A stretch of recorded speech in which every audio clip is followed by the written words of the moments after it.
By early 1943, the Japanese Empire was at its height.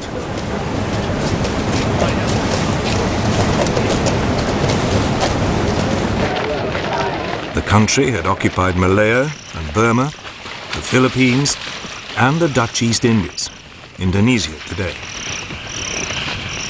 These territories had become vital sources of strategic supplies such as oil and rubber. Now the United States laid plans to roll back the Japanese gains.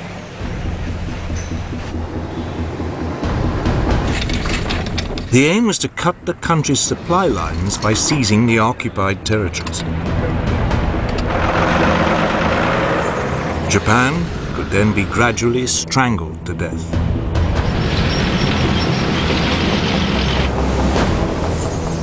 But to win in the vast expanse of the Pacific, the US would need to develop new forms of mobile warfare. They would be based on amphibious landings supported by aircraft flying from carriers.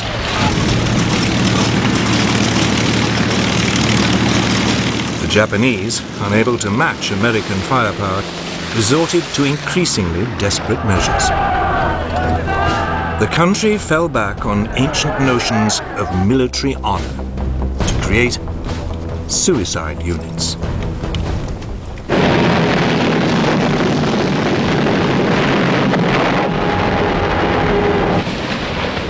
The result would be a terrible loss of life.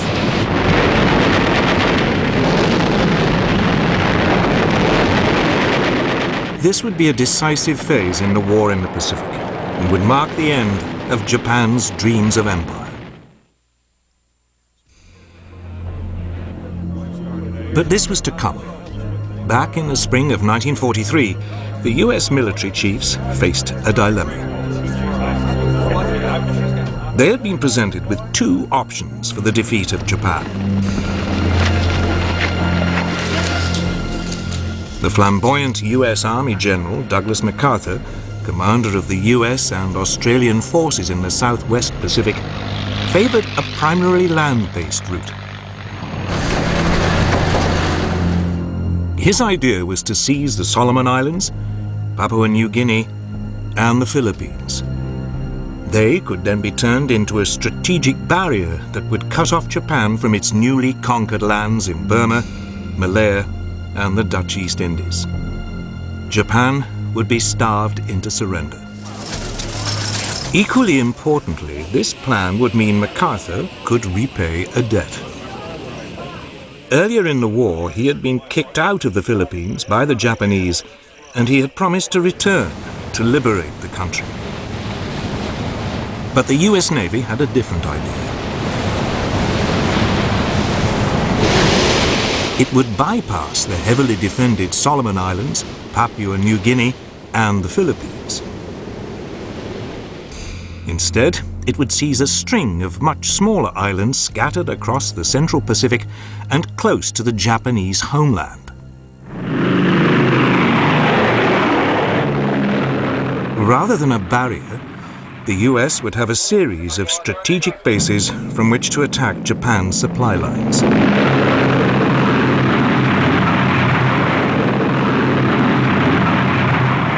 They argued it would be swifter and much more economical. The American military command put off the decision. Both the Army and Navy were told to go ahead.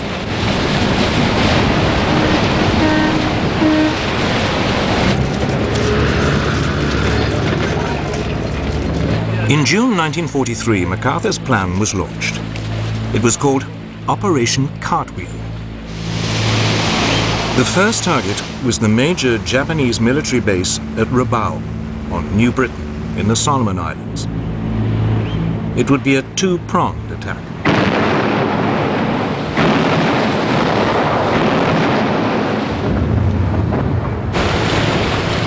The eastern prong fought its way up through New Georgia and Bougainville.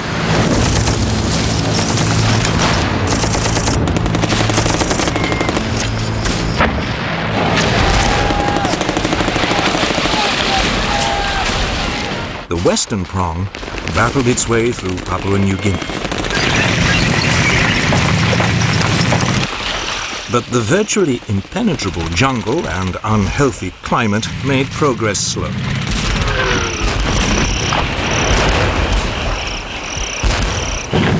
It was nearly 9 months before the pincers met, and the Japanese base at Rabaul was isolated.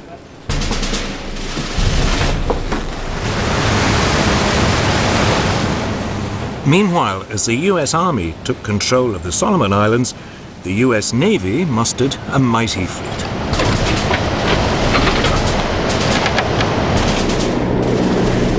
It included the first 4 of the brand new Essex-class aircraft carriers. They were bigger and faster than anything before.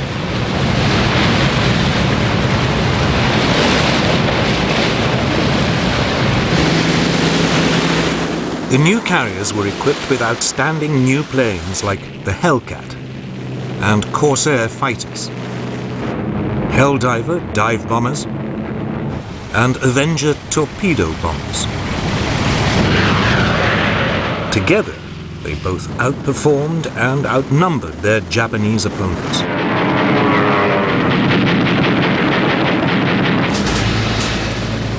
The Navy's first targets were the Japanese garrisons on the coral atolls of Tarawa and Makin in the Gilbert Islands. These were close to some of the most important supply routes across the Pacific.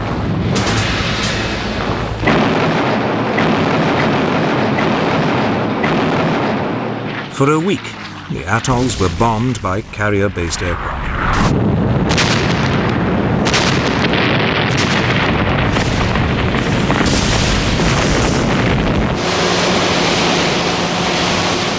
Then, on November the 20th, 1943, there was an amphibious landing.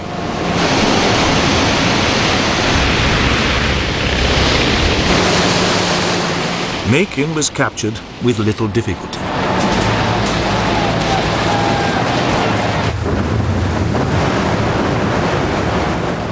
But Tarawa was a different story. Reconnaissance had failed to reveal that the water was too shallow for the landing craft.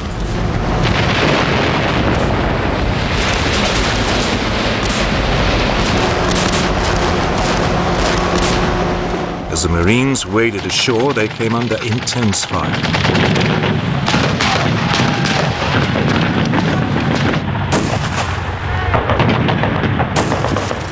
The island was honeycombed with fortified machine gun nests.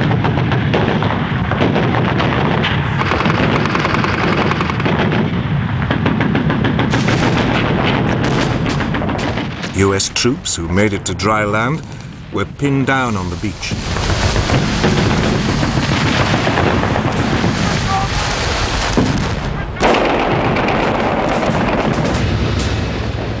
By the end of the day, over 1,500 of the 5,000 US Marines landed had been killed or severely injured.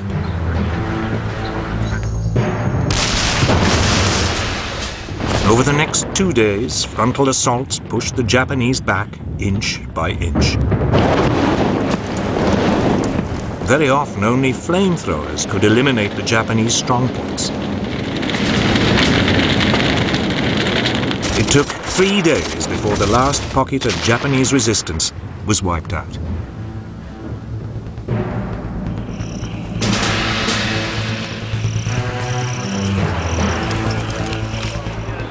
Of the 4,200 Japanese troops on the island, only 17 were captured alive.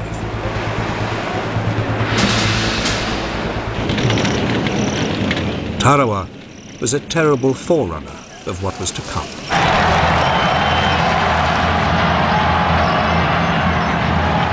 The Japanese had shown that there would be no question of surrender.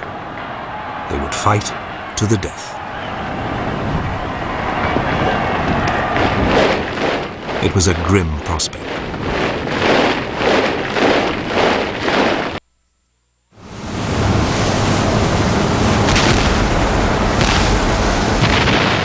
In January 1944, America's naval offensive in the Pacific moved on to the Marshall Islands.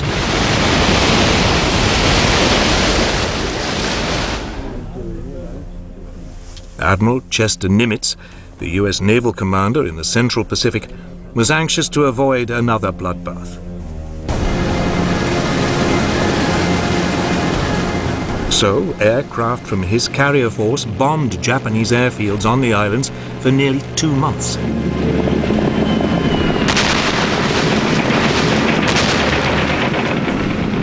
Finally, on February the 1st, 1944, he sent in the assault forces.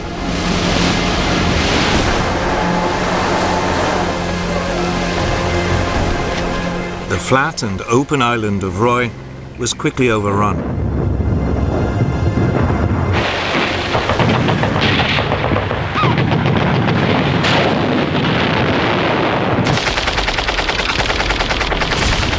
But the islands of Kwajalein and Namur were wooded, and the Japanese resisted fanatically.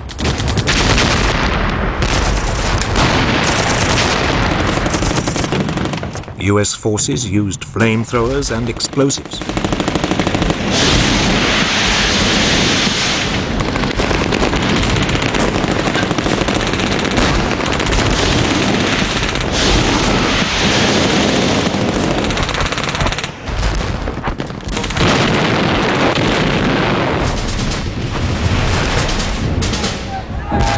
The Japanese responded by launching suicidal banzai charges.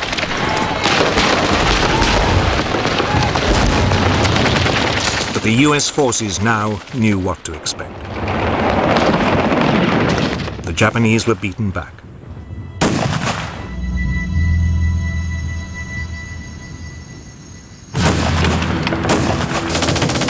Atoll after atoll in the Marshall Islands now fell to the US advance.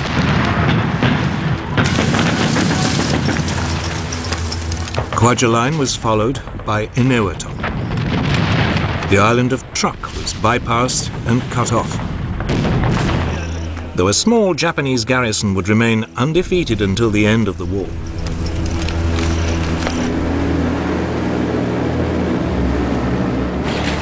The way was now clear for the next push, 1,000 miles west towards the Mariana Islands. If captured, the islands would put the Japanese mainland within range of US heavy bombers.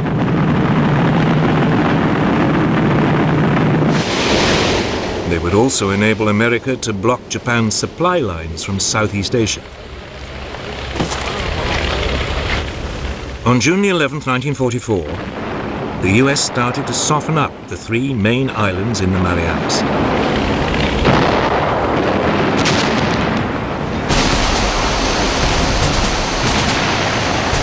Four days later, Marines stormed the beaches of the northerly island of Saipan.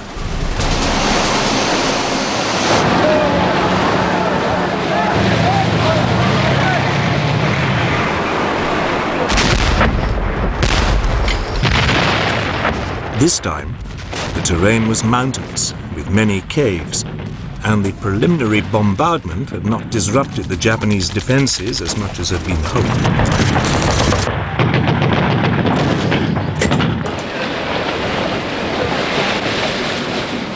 Nevertheless, by the end of the day, the American bridgehead was secure.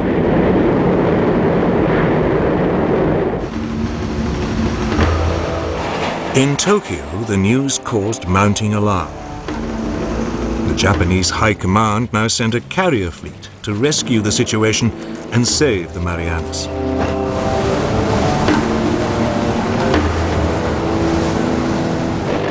But the task force was spotted by US submarines.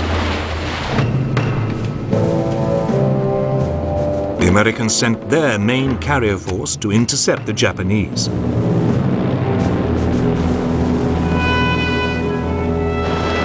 On the morning of June the 19th, 1944, the Japanese launched airstrikes against the US ships.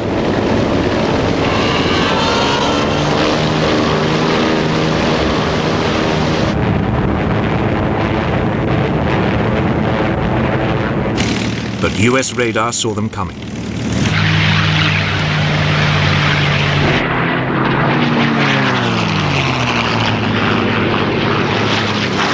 "450 fighters were scrambled to intercept the Japanese planes.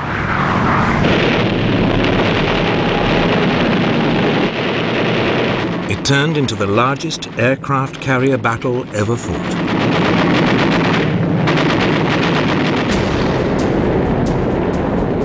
The US task force had 15 aircraft carriers and more than 900 aircraft.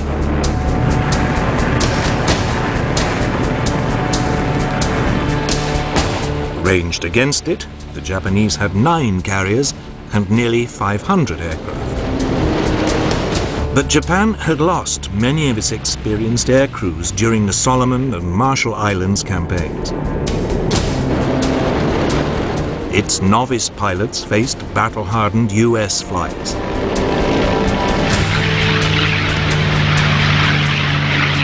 The Japanese were outgunned and outfought.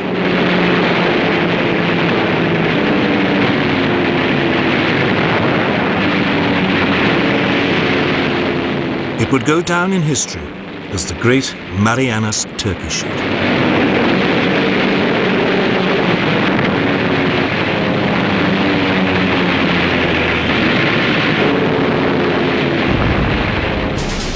Half an hour into the battle, a torpedo from a US submarine hit the newest and largest Japanese carrier, the Taiho, while she was still launching aircraft.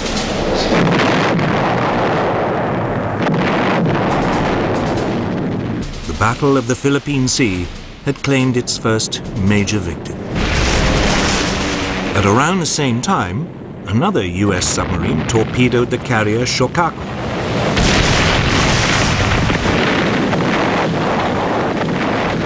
She was completely destroyed.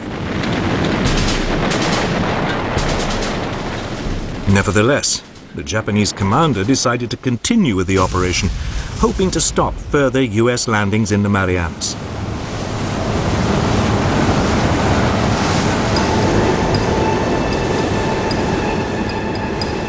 For much of the following day, the US forces tried to pin down the exact location of the remaining Japanese carriers. Bearing 096. It took them until the afternoon to find them. It was late in the day to launch an attack, and the aircraft would have to fly at the limit of their range. But the US Task Force commander, Admiral Mark Mitscher, decided to gamble and attack.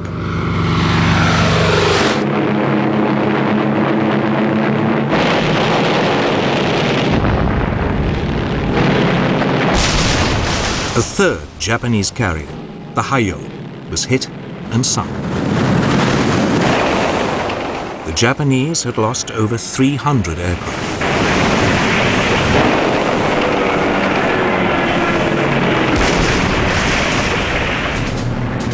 But as the US planes now returned, dangerously short of fuel, they ran into a problem.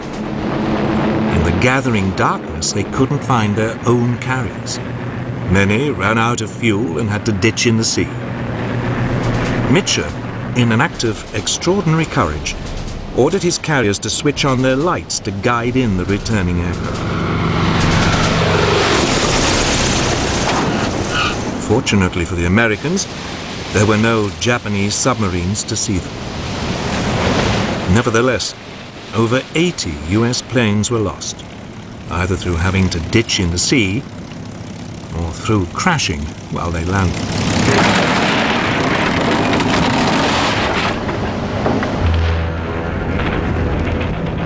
But Japanese losses had been even greater. 3 carriers and most of the aircraft needed to equip its remaining carrier fleet were gone. From now on, the United States Navy would dominate the Pacific, striking when and where it wanted.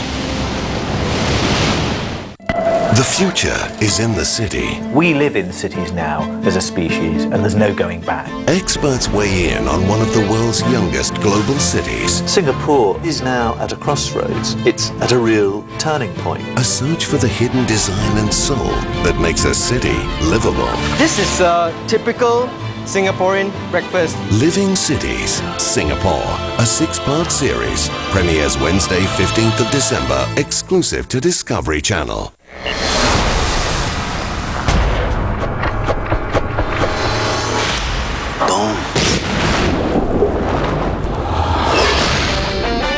shouldn't be doing this without backup. You are the backup. Oh, yeah. It's your cousin? Use your next words carefully. What kind of cops are you? The new kind. Hawaii Five-0, only on AXN.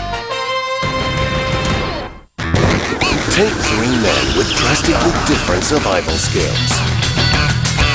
Throw in some hellacious terrain.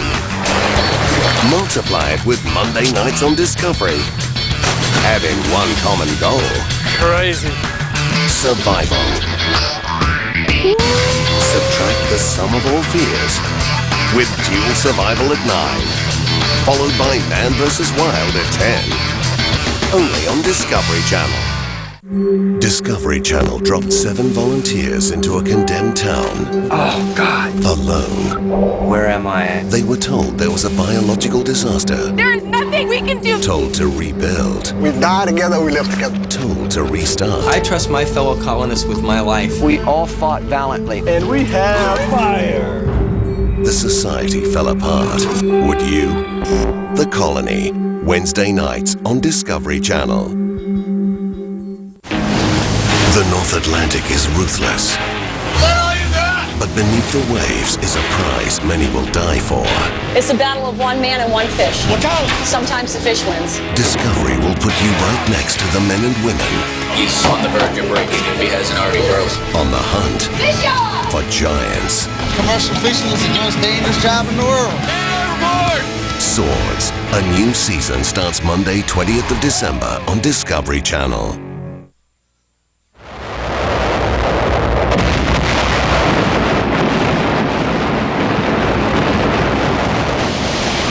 The Japanese naval defeat in the Philippine Sea meant the United States could now press on with its assault on the Marianas.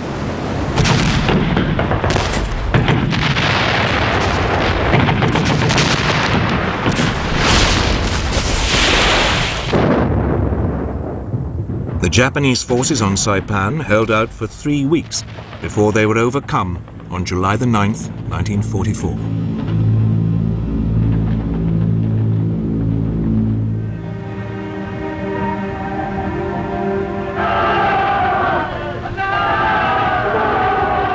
The last Japanese troops then launched their now inevitable suicide charge.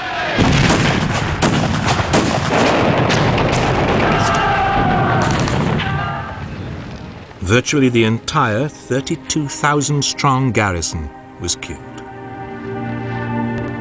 Over 3,000 Americans also died.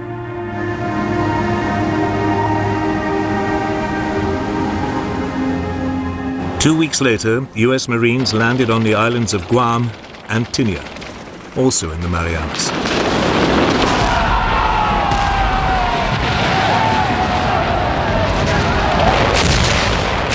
Once again, they faced suicidal Japanese counterattacks. But they failed to stop the American advance. The US Navy had seized the Marianas. Both the US Army and Navy offensives had now completed the first phase of their separate strategies to isolate Japan. The US military planners now had to make a choice. Should they continue to back MacArthur's strategy and move on to the capture of the Philippines? Or should they go with the naval plan and send a fleet across the Pacific to seize Taiwan or the Ryukyu Islands?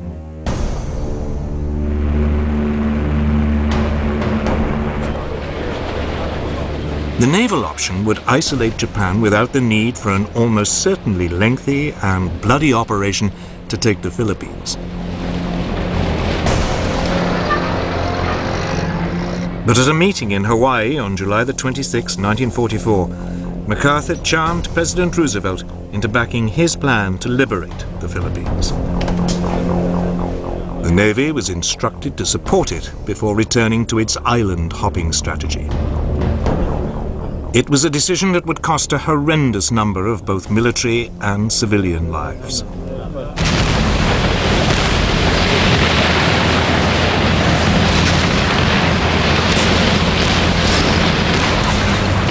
The following month, US forces landed on the Philippine island of Leyte.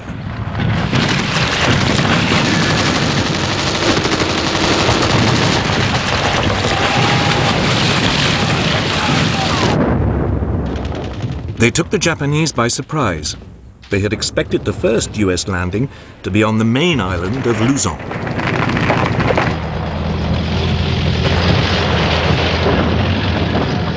Within hours, MacArthur was striding ashore with press photographers in attendance. He later made a broadcast to the Philippine people.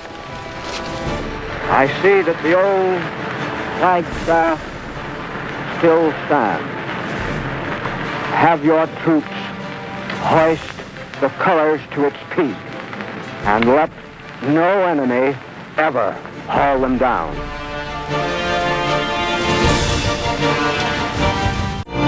Programs that had you on the edge of your seats, that amazed you, thrilled you, and inspired you. Re-experience, relive the best of Discovery. Starts tonight on Discovery Channel.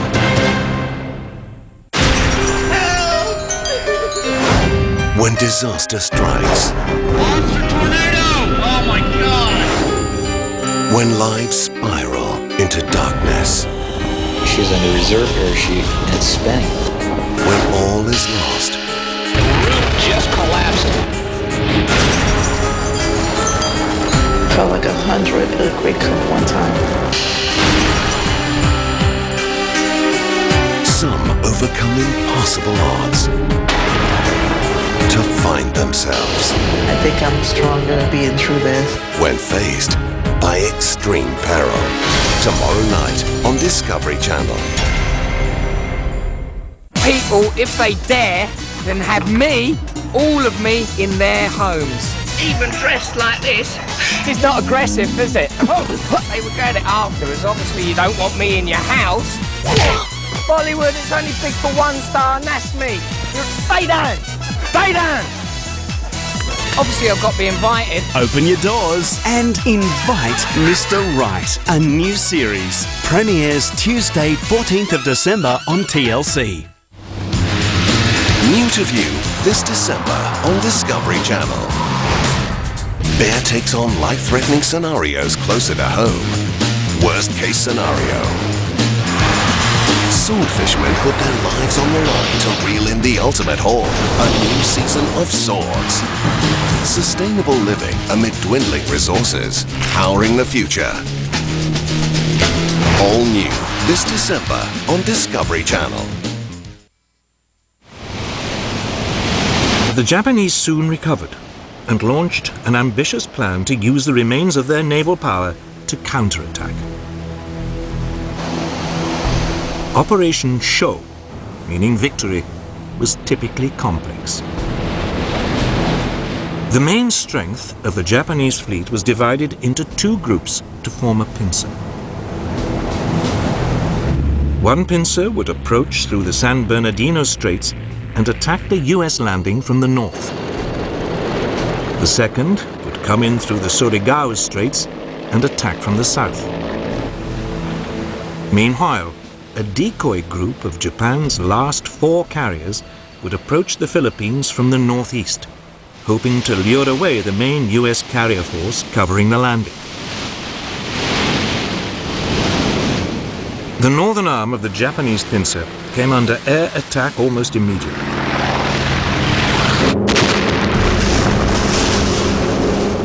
After nearly 2 days of bombardment, the super battleship Musashi was sunk. The northern pincer then appeared to retreat.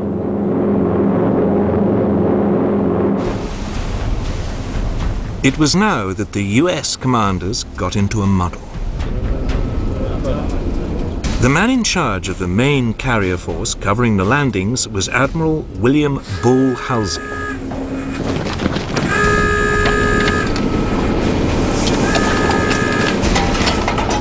He now got word of the Japanese carriers approaching from the northeast.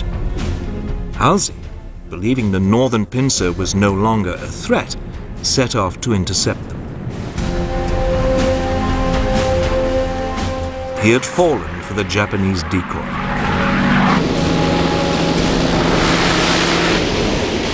The force protecting the US landing was now severely weakened.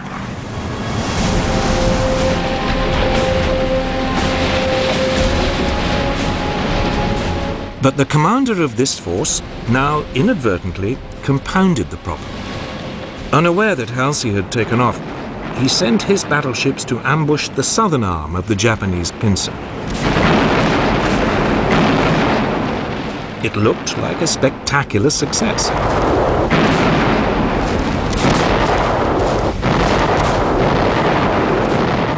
But then disaster struck.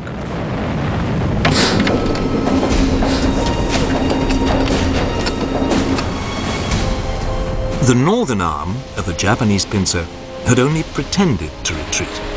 Under cover of darkness, it turned round and headed back. It then attacked the hugely depleted force protecting the US landing. Only a handful of small escort carriers and destroyers faced the Japanese super battleship Yamato and 3 other battleships.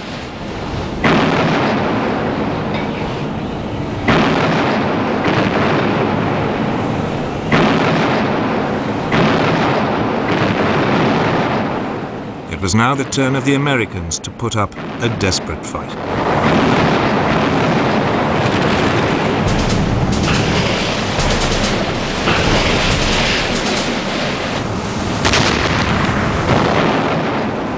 The Japanese tactic had caught the US aircraft unprepared.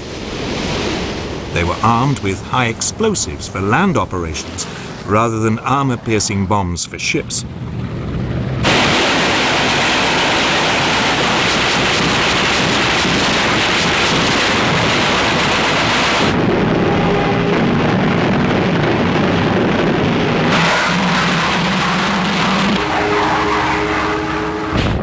Then, just as it seemed the Japanese must break through, they suddenly turned tail. Their commander had worried he was sailing into a trap.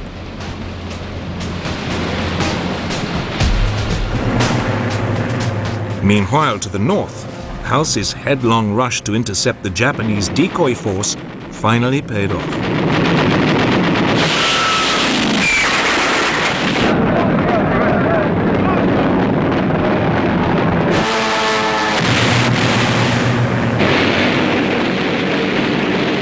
On October the 25th, 1944, all 4 Japanese carriers were sunk.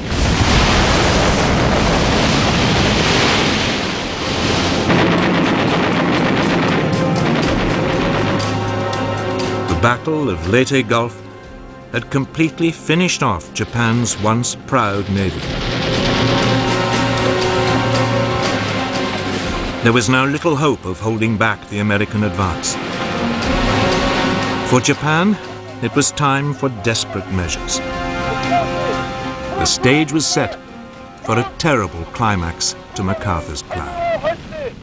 The future is in the city. We live in cities now as a species, and there's no going back. Experts weigh in on one of the world's youngest global cities. Singapore is now at a crossroads. It's at a real turning point. A search for the hidden design and soul that makes a city livable. This is a typical Singaporean breakfast. Living Cities, Singapore, a 6-part series. Premieres Wednesday, 15th of December, exclusive to Discovery Channel. In a split second, the unexpected could make you a victim or survivor. Would you know what to do? Welcome to worst case scenario. Bear Grylls has a new mission. Stick really close to me. Putting himself into the real-life scenarios you fear most. And finding the smartest ways. Keep calm, just think through the situation. To get out alive. Worst case scenario. Wednesday nights on Discovery Channel.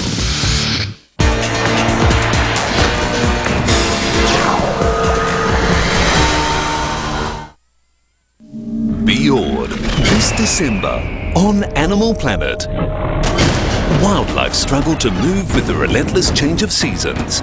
A year in the wild. Brush up your knowledge on all things feline. Cats 101. There is nowhere to hide when the threat comes from within. More real-life stories, monsters inside me. Be awed this December on Animal Planet.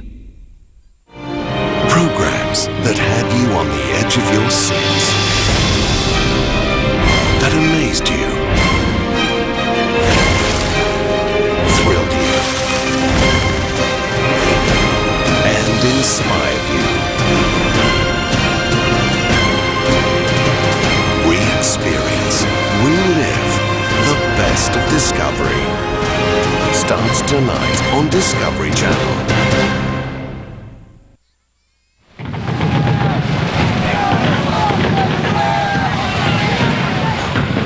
By the autumn of 1944, the Allies had isolated the Japanese forces in the Philippines. Their naval support had been destroyed. Japan needed a new tactic if it was to hold back the American advance.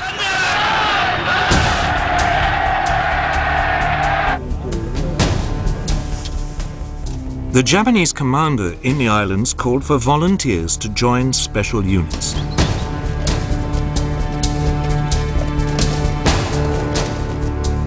They were called the kamikazes, or divine wind, and drew on the Japanese military code of honor that it was better to die than live as a coward.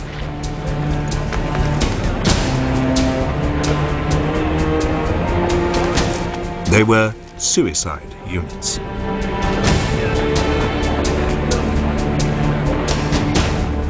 On October the 25th, 1944, the first kamikaze unit took a final ceremonial drink before taking off. Its target was the US fleet.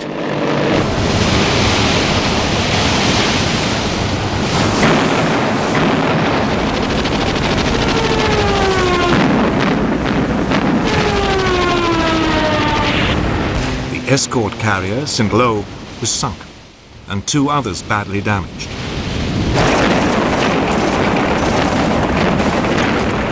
Further kamikaze attacks followed.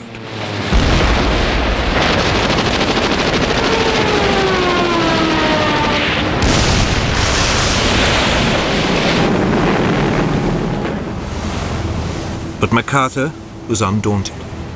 He now moved on to the main Philippine island of Luzon. The defenses were, as usual, softened up by air attacks.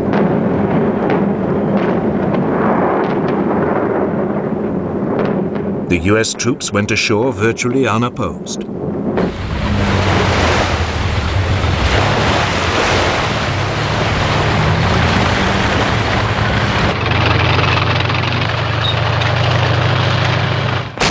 But as they advanced, Japanese resistance stiffened. By January the 23rd, 1945, they had reached the major air base of Clark Field, 60 miles from the capital, Manila.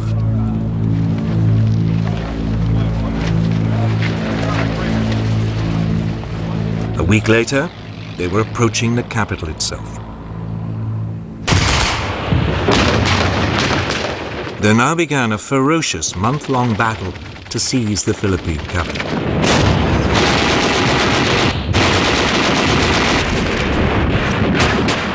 The US troops fought their way into the city.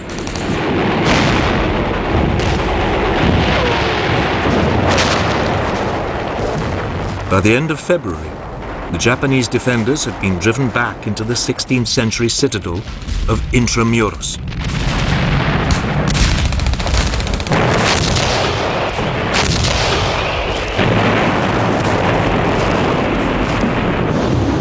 It would take another week of fierce fighting to flush them out.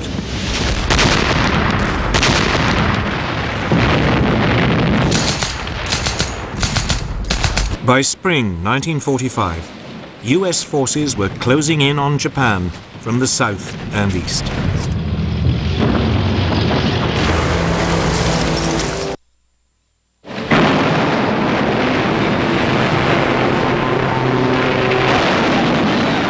Japan had invaded China in 1937.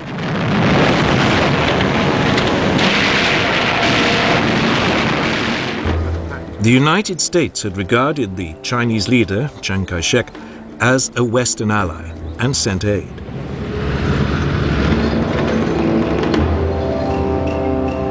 Much of it went in through British-controlled Burma along the so-called Burma Road over the mountains to southern China.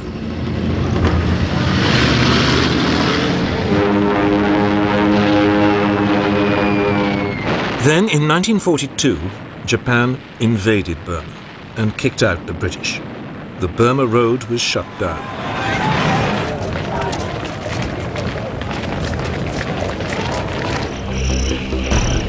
Instead of sending in a conventional force, small groups of soldiers were infiltrated deep behind Japanese lines.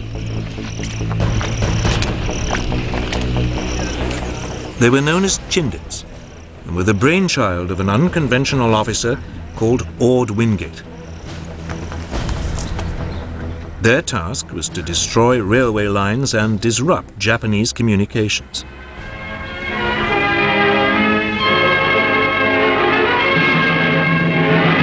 Chindits, that's the name for the guardian statues which stand at the steps of Burmese pagodas. A name from legend that's become flesh and blood, living guardians of Burma's liberty.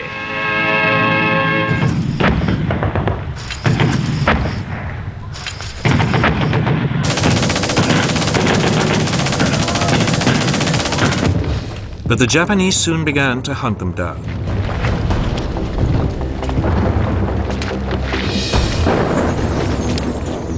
By mid-April 1943, over 1/3 of the Chindit forces had been killed. The remainder were forced back into India. The struggle to retake Burma was becoming a serious problem. So, in late 1943, the Allies turned to US General Joseph Stilwell. We got run out of Burma, and it's humiliating as hell.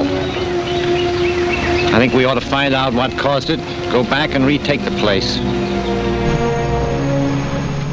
Stilwell had spent years helping to overhaul the forces of neighboring China. The Allies now decided to put them to the test.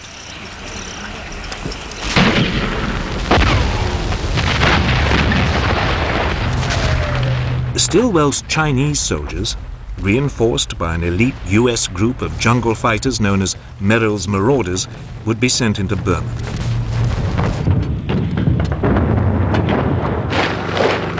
In October 1943, they crossed the border and made their way down the east side of the country.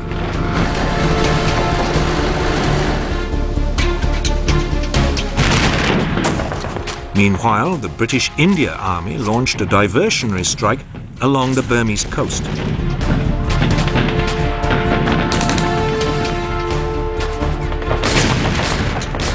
Finally, Chindits moved into northern Burma, deep behind enemy lines, to cut Japanese supply routes. The Japanese fell for the diversionary tactic and sent forces to counterattack along the coast. 2 divisions of troops from British India came under fierce fire.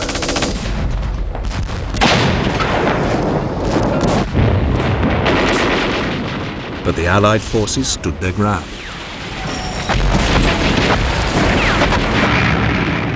They were resupplied from the air.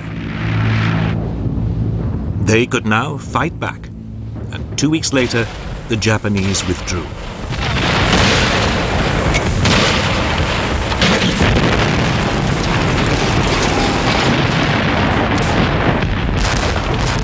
But it was only a temporary reprieve.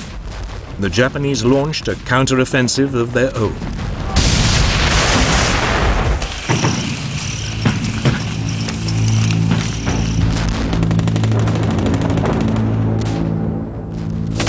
In March 1944, they invaded India in an attempt to disrupt Allied preparations for further attacks.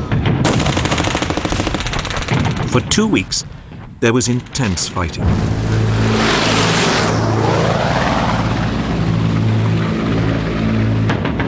But there was stiff resistance, and the Japanese were finally forced to withdraw. Over 65,000 of them were killed. It was a major blow to their military strength in the region. Meanwhile, in Burma, Stilwell's Chinese forces had fought their way down the east side of the country, and by May 1944 had reached the important crossroads town of Myitkyina on the old Burma Road. For 3 months, the Japanese held them off.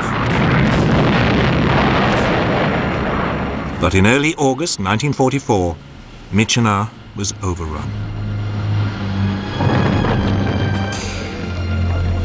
The way was now clear for Stilwell's men to push further on down the east side of the country.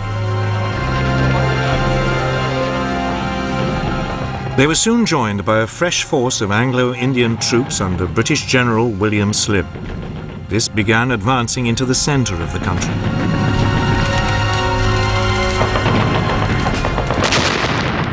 In early March 1945, Slim's forces took the important communications center of Mektila. Soon afterwards, they seized Mandalay.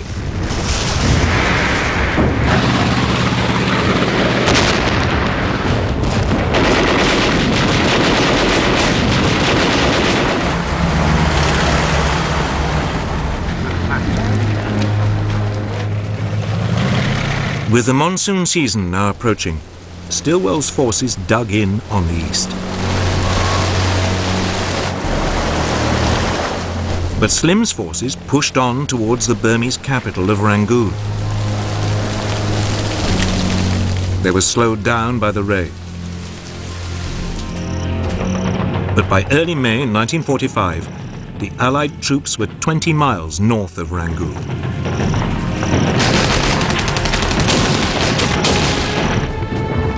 Allied reinforcements were now sent in from the south to support them. Gurkhas parachuted into the Irrawaddy Delta. An Indian division came in by sea.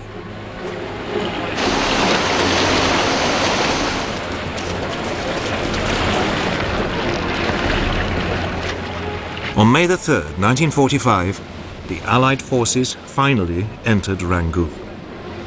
But the city was empty. The Japanese had pulled out rather than risk being cut off.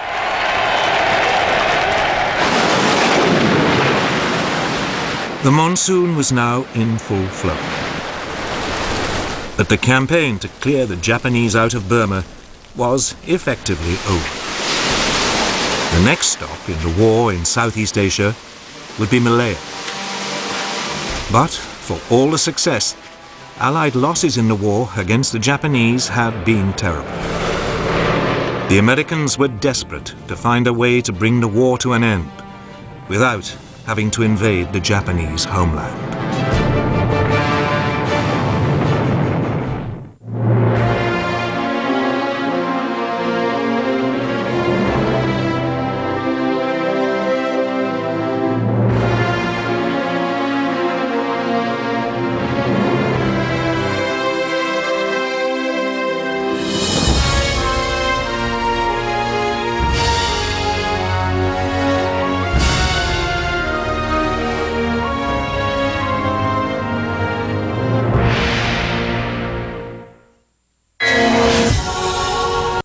The future is in the city. We live in cities now as a species, and there's no going back. Experts weigh in on one of the world's youngest global cities. Singapore is now at a crossroads. It's at a real turning point. A search for the hidden design and soul that makes a city livable. This is a typical Singaporean breakfast. Living Cities, Singapore, a 6-part series. Premieres Wednesday, 15th of December, exclusive to Discovery Channel.